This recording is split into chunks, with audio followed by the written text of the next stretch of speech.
Welcome, everybody. Happy Tuesday. I am really excited for our guest this morning. She and I were just talking, before we came live, and I said, selfishly, you're going to help like hundreds of thousands of moms, but selfishly, I'm just so glad to have her. Everybody, this is Shannon Tripp, and she is a pediatric nurse who basically empowers mothers all around the globe. I think one of our biggest flaws is our anxiety and our worries, and we get into panic mode when something happens with our children. And Shannon here educates parents across the globe on what to do when these emergencies happen at home. So, Shannon, welcome. I am so glad you're here. Thank you so much. Thank you for having me. I feel like, we all just bring these little babies home from the hospital and we love them so dang much, but nobody teaches us what to do when something goes bad or how to prepare for something. And so I'm just so grateful to be here. So grateful for everybody that's listening. Yes. And Shannon herself, she is a mama of four. Well, technically five. Number five is on the way. So Yep. that is so exciting. And what are you due?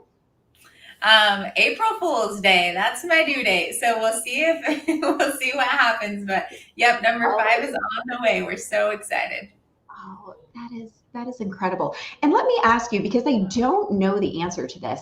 So are you currently, because I know this is more than a full-time job, what you're doing. So is this what you're doing right now? Or are you also still working in the ER?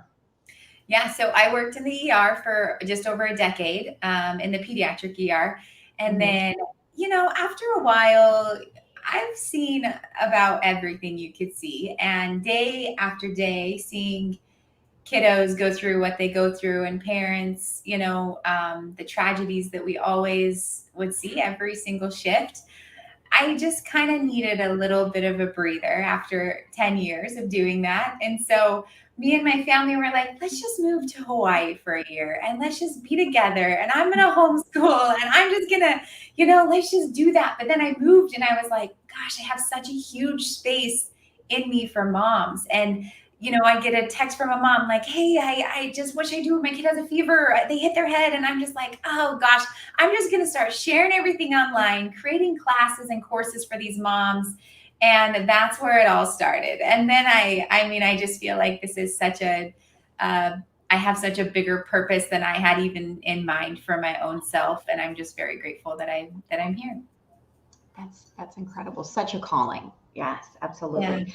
Well, I had shared this with you, um, and this is kind of where I want to start. One of my biggest fears, and I mean, I am a maniac about choking.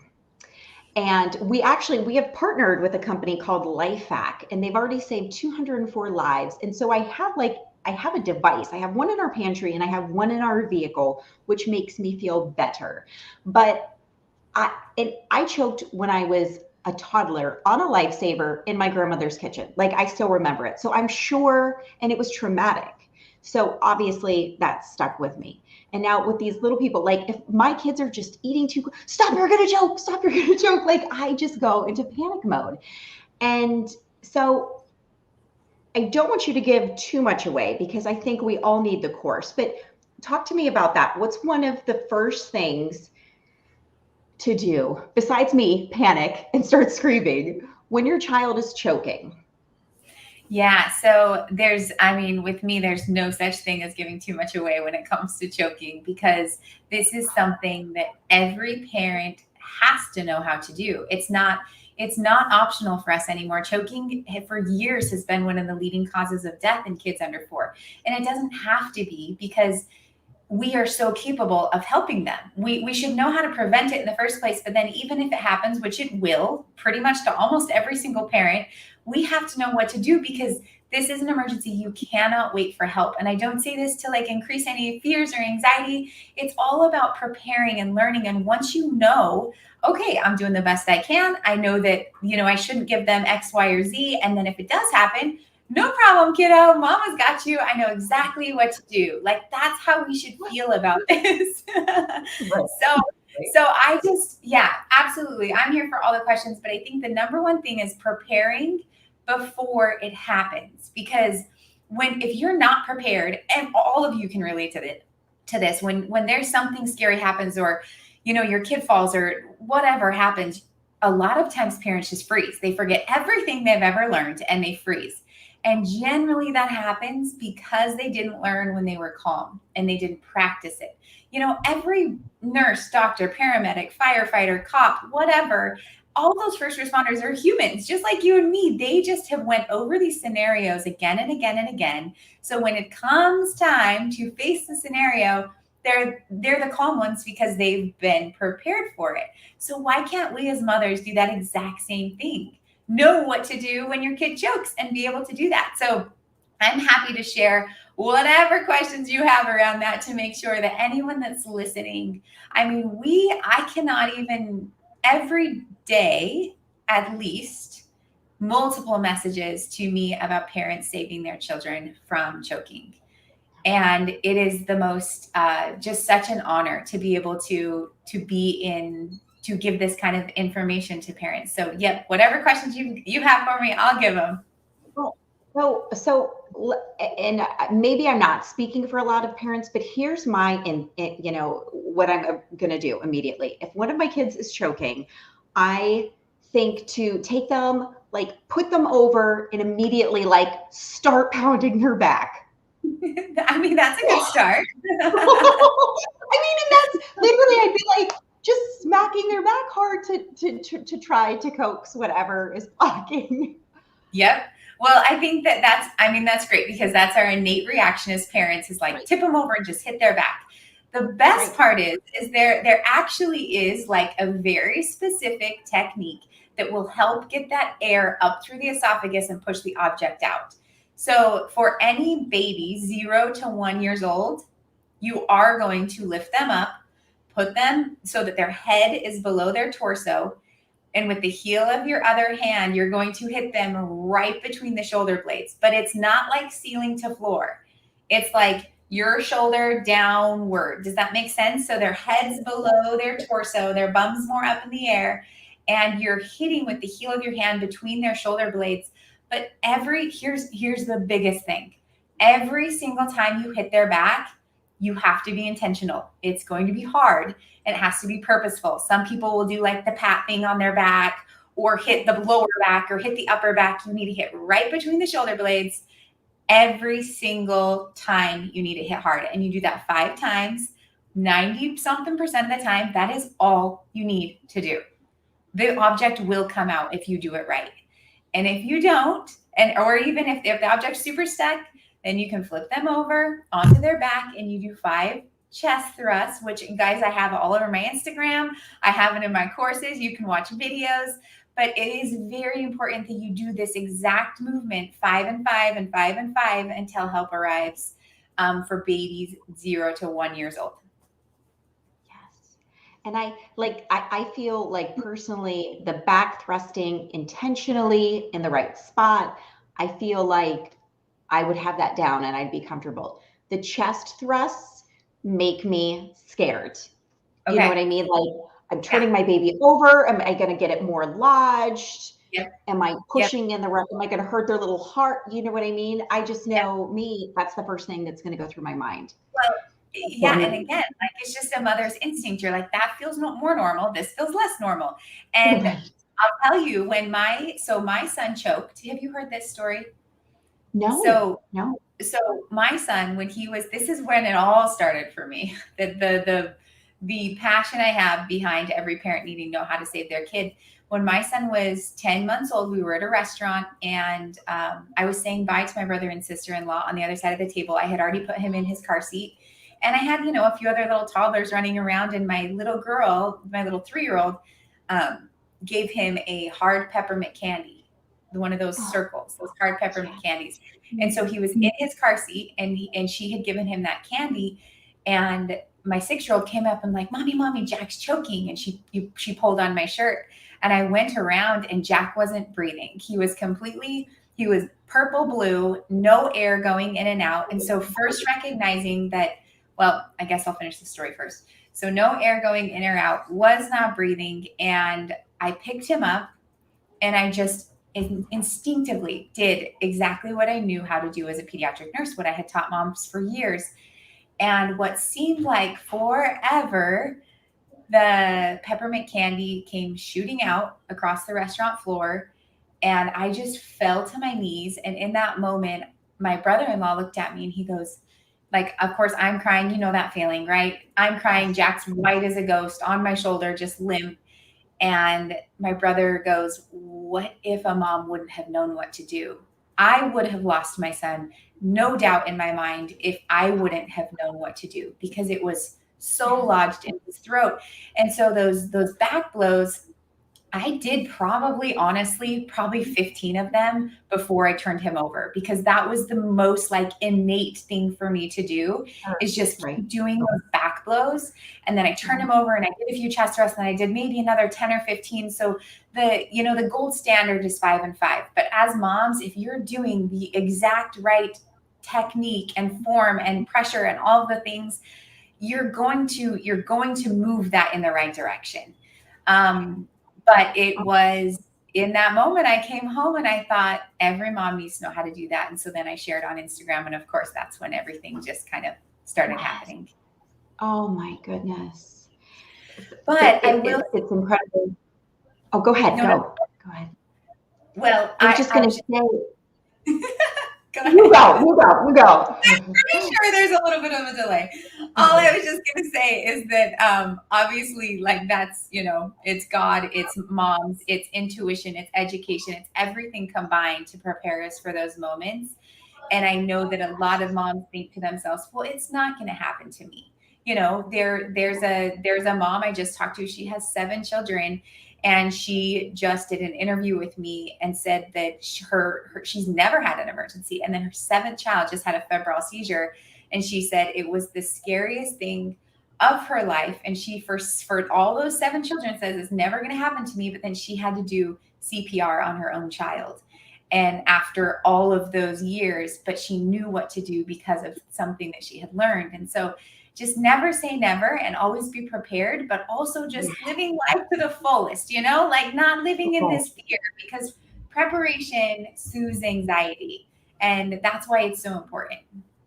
Oh my goodness. Well, after having 5 children of my own and experiencing fevers with all of them, yesterday as I was going, so I'm just going through Shannon's Instagram. She has almost 500,000 followers. It's just so thorough, so amazing. And so I'm going through a lot of her things. I'm just like, oh my gosh, this is great. I got to learn more. And I got to information on fevers and I'm like, wow, I didn't realize this. And I feel like this is another common misconception among parents with fevers. Parents, when their children get fevers, of just freaking out and we've got to get it down. It's 100, it's 101, it's 102.5. And so I want you to talk about fevers a little bit, because I feel like this is wildly misunderstood.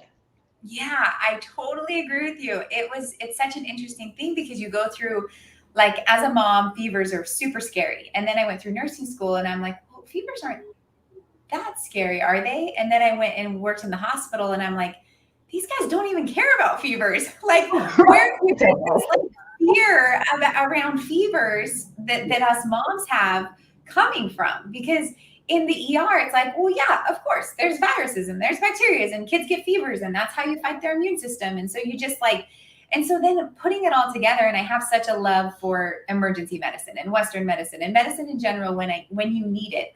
But oh my gosh, I have a big old love for natural remedies and holistic care at home, because I believe that babies are safest with their parents until we need help. So just, having moms feel so confident and being like, I've got you, instead of having to pick them up and run them to somebody else. And so, yes, fevers, totally get it. Anybody listening that's afraid of fevers, I get it. We've all been there. But fevers are not the bad guys. We have viruses and bacteria. So any infection that gets in our bodies, and then fevers are our friends that actually say like, no, I'm going to heat the body up. I'm going to turn the immune system on, and I'm going to help fight the fever. So why do we want to stop fevers? And some people, it's like, wait, what? So when I get a fever, I don't just like give medicine right away? Well, of course not, because the fever's there to help you. So of course there's times for medicine, there's times to see the doctor, but day 1 a fever, day 2 a fever, day 3 a fever, 4 or 5, if your child's looking okay and they're still drinking and they're not in a lot of pain,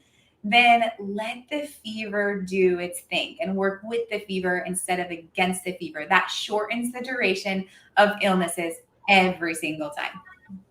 Wow, that's incredible. And when you explain it, it doesn't seem insane at all. But again, I've always been that mom. Oh my gosh, they're at 101.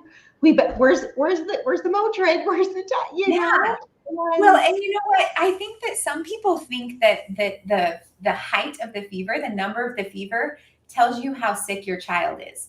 But it actually tells you nothing about how sick your child is. You can have a child with 105 fever that is way more better off than a child with 100.5 fever. And so the number is scary to moms for some reason, and I get it. But I mean, if you're worried about seizures happening, don't worry, it's not the height of the fever, it's how fast the fever rises, and that's something we can't prevent. If you're worried about brain damage, that doesn't happen until the fever's over 100 and 708. And even then it's, can be like, so I just think there's a lot of misconceptions around fevers. So when a fever pops up, it's like, okay, the kid needs, we're going to do this, and this to help them feel comfortable at home, help them cool down, but let the fever do its thing. As long as, again, they're drinking, they don't need to eat, as long as they're not in too much pain. And then, of course, there's those certain times where you should be seen with a fever. Right. Wow. Incredible. Just to there's so much to unpack. I just don't even know. I'm trying to pick the most important little pieces, but man, there is. It's like we could have you on here for like 20 hours, and we're, there is so much. And so I'm trying to think of just some, a few questions that the average parent, the misconceptions, parents like me that may think they have it right, or they don't have the full picture to it, Yeah. And so one of the, as we're in, heading into the end of fall, early winter, we see more germs and viruses and colds and breathing issues and so forth. And, I just quickly want to share the story when the baby, he's now 2, when he was 4 months old, and I had never experienced croup or any breathing issues with any of my older 4 children. And that morning, my son, he was laughing and playing, everything normal. And then after lunch, he had taken one barking cough. It sounded like a seal. I had never heard anything like it in my life. And so literally I was like, was that KJ? Like, was that him? And then I'm like, it must have been an isolated thing. And then an hour later, there was a couple more barking coughs. And then within 20 minutes, he was wheezing. And so I had taken him to urgent care because, I was just a mess. I'm like, what, he's wheezing? What's happening? and then it got really scary. And they said, he has a case of croup. They told me things to do at home. And I'm like, okay. And, they did say it tends to get a little worse before it gets better. I didn't realize how much worse. And then when we got home, within an hour, he was struggling to take a breath. And I truly couldn't almost breathe. And so I knew we had to get to the emergency room. And by the time we got there, I remember that the man at the intake desk, I leaned him over, and he called back. He's like, we have a baby barely breathing out here. His throat was so closed, and they immediately had to do steroids, which after a few minutes, I felt him, starting to breathe again. But that truly for me was one of the scariest things I've ever been through. And I've never seen a baby deteriorate so rapidly before my eyes. And so we're getting a lot of, we're seeing a lot of RSV and croup, at this time of year. So Shannon, if you could tell us where you think that line is drawn, of where, okay, this is crummy, it's going to get a little crummier. You can still stay at home, but this is where you draw the line and need to go seek help. Yep. Okay. So I'm so sorry you've been through that, because croup is so scary for moms. And it usually, I don't know what time of the day it happened to you, but it generally happens in the middle of the night or later at night when things get much worse. Yes. Was it late at night for you? Well, that's when it worsened, when I had to take him to the ER. Yes. Yep. It always gets worse at night, and everything's worse at night. When we wake up in the middle of the night and something happens, it is just like, gosh, if it was daytime, I'd be half this stressed. Why am I so stressed? Yes. I know. So everything gets worse at night, and croup comes with that. So the short and quick story is there's hundreds of viruses going around right now. RSV being one of the top. Like, our hospitals are just insanely full of RSV kids.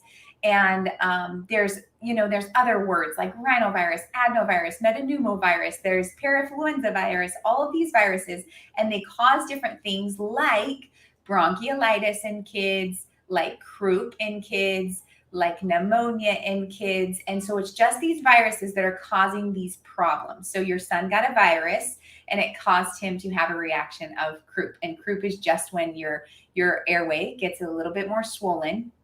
And it kind of closes. It doesn't close off. Like, I still to this day have worked for really 12 years in the ER, and never have I seen an airway truly, truly close off. But man, it gets close. The kids are wonderful. They're designed amazing, and they can hold on for a really long time. But babies, we do have to be more careful with, because they do deteriorate so fast. So even going back to fevers, if you have a baby under 3 months old with a fever, which a fever is 100.4 or higher, that is something that you just take a little bit more seriously, and you get them seen with the fever, because they can just get sick so fast, or dehydration, or a head injury, or croup, or something, a viral illness like that. So when babies get a cough or congestion, or even kids, anybody that gets a cough and congestion, totally fine. Don't sweat it. Just do these things at home, like humidifiers at night. Lots and lots of, I really call them the 4-H's. So humidifiers, hydrate, and then I do use heat as one of those, like let the fever help them unless they're under 3 months old. And then, honey, again, if they're over 1 year old, because kids under 1 year old cannot have it. So those 4 things are amazing for all viruses that are going around. So do those 4 things. You let them sleep, let them drink a bunch. They don't have to eat, just comfort, comfort, comfort. And if at any point they have trouble breathing, so trouble breathing for moms may look a little bit different than trouble breathing for an ER nurse.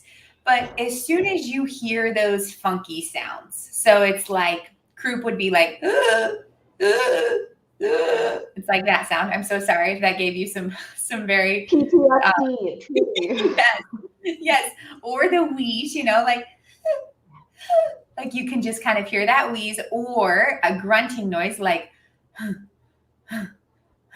So if they're having those noises while they're breathing and they're retracting, which means their muscles are sucking in but on their neck, and they're sucking in on their ribs, and you can tell your child is really like, wow, mom, this is hard for me to take some breaths.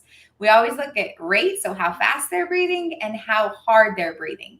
And fevers make breathing go faster. So remember that. So always check them without a fever. And if you're like, wow, they're really struggling for air, you're going to know that because you're their mom. And so that is the number one reason to go to the emergency room, if your child truly is struggling for air. But with that said, especially with croup, RSV, you suction. Croup, you get cold air. So if it's I'm just going to say RSV and like just all the cold viruses, right? If they are congested and they're having trouble breathing, and their babies under 1 year old, suction them out with the nose Frida or something with saline. Just get all the mucus out. Sometimes that's all you need. Kids come in all the time, we suction them and they go home. So suction with any of those stuff. And then if it's croup, get cold air. It does wonders for them. You can open the freezer, wrap them up in a blanket. If it's winter outside, wrap them up in a blanket and go outside. So many moms come in the ER and they are like, my baby was breathing at home, I promise, but now they are. And it's like, I believe you. It's just because you went out into the cold air and came in, and then it helped. In some kiddos, it doesn't. Like, of course, you experienced when you needed steroids, and that's okay. And some kids need treatment. And so always follow and listen to your mama gut, but there's always things you can try at home before you have to pick up your baby generally and run them to somebody else. And, because I'll be honest, and I feel like the last year and a half or so definitely heightened this in me, but I've always felt like this since becoming a mom almost 14 years ago. Because I teeter with, when my kiddo has something and it's like, I feel like we could fight this at home. Because when you take them into a doctor's office or take them into urgent care or take them into ER, I'm like, we're probably going to catch something else by just being in here. Do you know what I mean? Because there's so many germs and viruses. And so it's truly, I really have gotten to that point of, is it worth, when we're not dealing with a big emergency situation, of course, but it's like, is it really worth exposing them to the gamut of everything else in there right now? Totally. I hear Yes. you on that. And that is something right now. I'm more than we've ever dealt with viruses at ever. Right now in pediatric hospitals and urgent cares and offices, there are more germs in this moment than there has been in a long time. And there's also less staff and there's less resources. Like we are in this very weird time of healthcare. And so being able to have those tools at home to know exactly what does difficulty breathing look like. What does it actually look like, so that I know if my kid actually is struggling or not. And what are those like 5 reasons you go in for a fever? It's not because it's a fever, but what are they? And knowing them so that you can stay home, because nobody wants to go in the hospitals right now. It is just, you're exactly right. You're going to probably go catch something else. And I'm so grateful for them when we need them. But my goal is to help moms only need the emergency room when they really need the emergency room. They don't need to go into the urgent cares because they have the tools at home to do most of the things, unless it's a true emergency. Yes. Which leads me to my next question, which I feel like anybody who is a parent has experienced this. And if you've yet to, you're going to, which is bumps and bruises, mainly like head bumps. And and all of my older four, they're in sports. So they have bruises on their legs up and down. And, the baby is too, but gosh, his little head, there's times I had said to my husband weeks ago, do you think he has a concussion? Is he okay? And he's just playing happy. He ran into the side of the wall again and he has a bump over here. And then the kids were playing and a hard toy was thrown and he has a purple mark over here. And I'm like, oh my heavens. Of course we didn't take him anywhere and he was fine.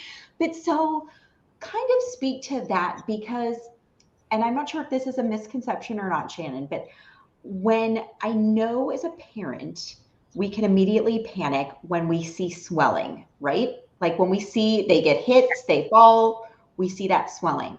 But isn't that a good sign? So it depends where.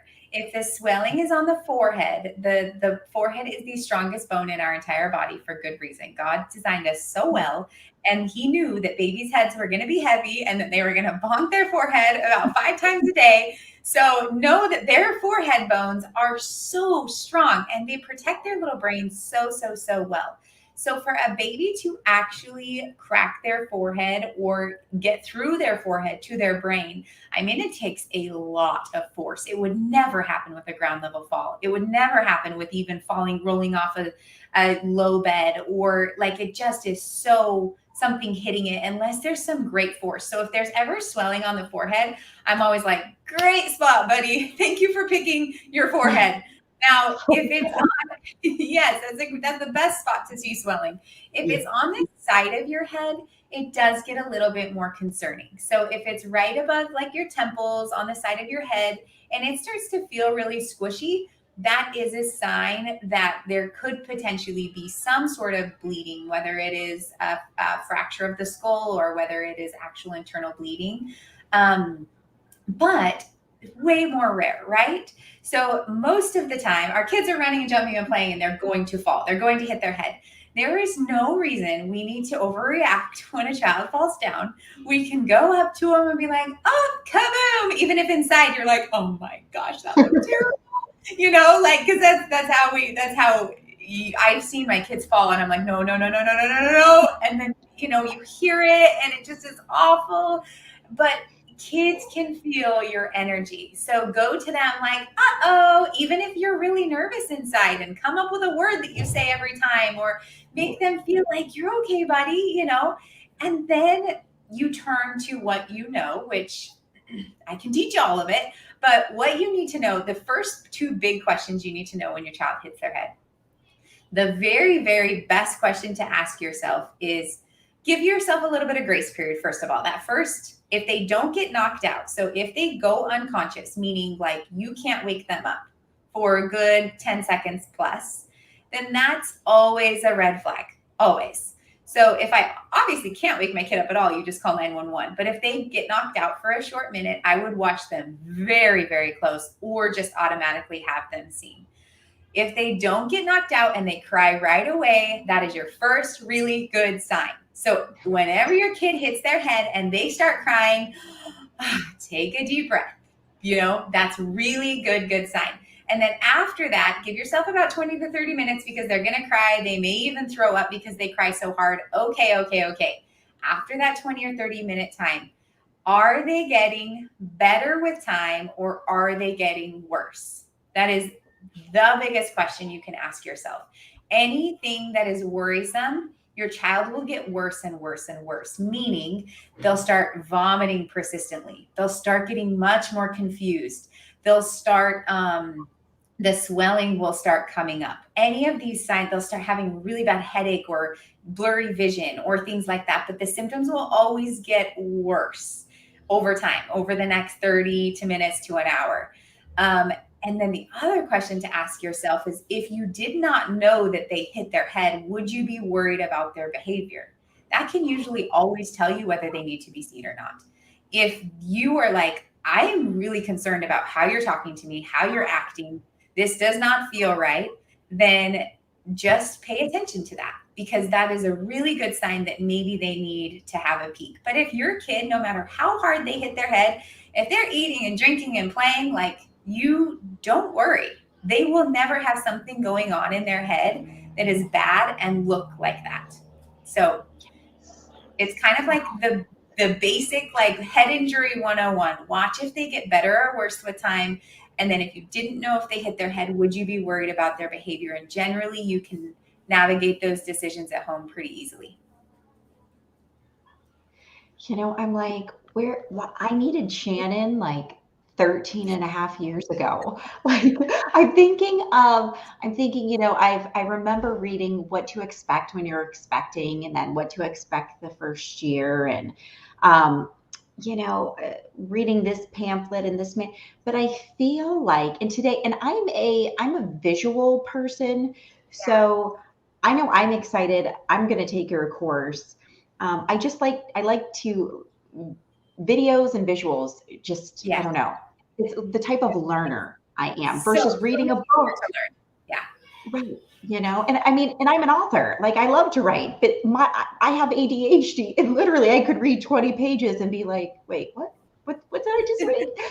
So, so I'm, really excited, and I feel like you are just something that every parent to be, every parent, and I mean, even grandparents, anyone who has childcare workers, anyone who is around children at any time, needs to have, I mean, it's just pure gold. And, like you said, you have to live life to the fullest. We can't be living in anxiety and fear and panic all the time. We have to have fun. We have to live life. But you can have that ease when you're fully educated. You have all of this gold in your back pocket, um, for the ifs and whens, and then you Yeah. can react. And so I feel like it's so important not only to take your course, but I'm just so excited that I'm now, following you on Facebook and Instagram. But for it to stay relevant, it's not just like a one and done thing, to keep the information, fresh. Yeah. So Well, when things happen, yeah. Well, you're exactly right. I just think that we it's sometimes so much easier to just live in ignorance, and I don't blame anybody for that, but just kind of like waking up and just not really worrying about much is probably the easiest way to go in life. And I have spent time doing that in my life, and then I have had obviously some gut wrenching reality checks doing what I did in my career of like, wow, life really can change in a minute, but it's okay. People ask me all the time, Shannon, are you just like the most helicopter mom there is, like so paranoid because of everything you've seen? And my honest answer is I'm actually just the opposite. I feel like I have seen such good and bad things happen to good and bad people. Terrible things happen to wonderful people who are doing all of the right things, and the opposite is the same. And I just think that we are here to enjoy this life and to love those people that are gifted to us and to just live it to the absolute fullest. But there's a way to do that, knowing those risks that a lot of parents aren't taught. Did you know do you know how many kids fell out of a second story window this year? Like, just more than and lost their lives from falling out of a second story window. So as moms, we're like, okay, I remember that. Hundreds and hundreds and hundreds and hundreds of children died this year from falling out of second story windows. So I'm going to make sure and shut my second story windows. I'm going to make sure that I don't have furniture where my little guy could climb up onto my second story window. Head injuries, how many times do our kiddos ride a bike from here to there and they don't put a helmet on? Break an arm, break a leg, do whatever you want, kiddo, but like protect your head. And so the minute a child's life is saved from a helmet, then a mom is like, oh, put a helmet on a kid. But until your life is truly saved by a helmet, it's just a nuisance, right? You yes. wouldn't hand a child a knife and tell them to like run around with it straight forward. It's just, or I mean, like pointed at them. Like there's just little things we can do in life to be like, I'm going to enjoy my day and I'm going to love my people, but I'm going to do those little things that I can actually control to make sure that they stay safe in my arms. And if they don't, then it's nothing that I won't have to live with that. Does that make sense? It makes total sense. And I can just tell, just from your presence, I wouldn't think you were a helicopter mom at all. Like you have this like peace and calmness and ease about you. And I'm sure you can tell I'm a high anxiety mother. But no, truly, I'm really excited because, if we can leave people with anything, knowledge is power. And you Yeah. have the God given mission just to educate mothers around the globe. And so, if it even saves one life, which it's of course with the numbers of people you're reaching, it's going to save more. But do you know what I mean? Like knowledge is power. And so Shannon, where is the best place for people to find your course, to get your information? Would you say it's both Facebook and Instagram? Do you lean to where would you direct people to? I'll say first, I give a whole bunch of free stuff all the time on Instagram. So that's Shan Tripp, SHANTRAPP. But if you want to really dive deep and really enter into this new level of confidence as a mom, knowing what do I need to know? What do I need to know to keep my kiddos safe? And it's all in one place. And I have quick PDF guides for you and your babysitters, so that if you just needed to hurry and open up a book and know how to do CPR, or know how to handle some poison control or an allergic reaction, or what all of these things are, I've tried to give you videos and demonstrations and PDFs, so that whatever way you learn the best, or whatever resources you need in your own home, you're able to have. And that is my signature Mastering Medical Emergencies course, which you can also find in my bio on Instagram, or just shantripp.com. And that's where most everything lives. And then I do a few master classes every year, and that's when we take it even up to the next level, and we talk to ER doctors, and we really dive even deeper. So there's, baby steps, and then you move up, or you can just dive all the way in. But I am just so thankful, truly, like the moms that are listening here and the moms that show up for their babies. It says so much about them. It says so much about you, and just, what a wonderful job you are doing. Amazing. Gosh, I'm so blessed to have found you, and I'm so grateful because I know you're doing so many things. I'm so grateful that you took time to be with us here, and I want everybody to know I am going to be one of Shannon's students. I am so excited to dive deep in, and I'll tell you what, we're all busy, right? I mean, there's times I'm like, I am so busy, I can't add another thing to my plate. But I could never say my children's health and safety should not be at the top of that list. And so I know for me personally, I'm going to dive fully in 100%, because I want to be prepared. I want to be less anxious because I don't have all of that knowledge. And so with my children that I do homeschool too. And I'm actually really surprised you haven't heard mine yet. I'm actually, I think that a lot of people have another misconception about, oh, no, this makes me way too nervous. Like I can't dive in, like I can't handle that kind of emotion. I'm already so anxious. But it is completely 1000% the opposite. Especially as you guys, like, I will always just like, I don't want this to be overwhelming for moms. It's just baby steps. Like, you guys are doing great. Here's a couple extra things you can do that are going to give you even more confidence that you are doing the best you can. It eases anxiety. I'm yet in everything that I have ever taught to have a mom say that her anxiety got worse instead of better.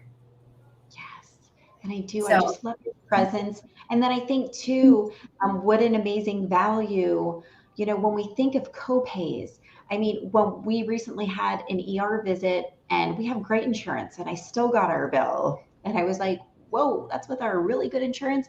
And so when you think of things that are avoidable, that add up throughout the year, this plethora of knowledge that you're able to give to empower moms.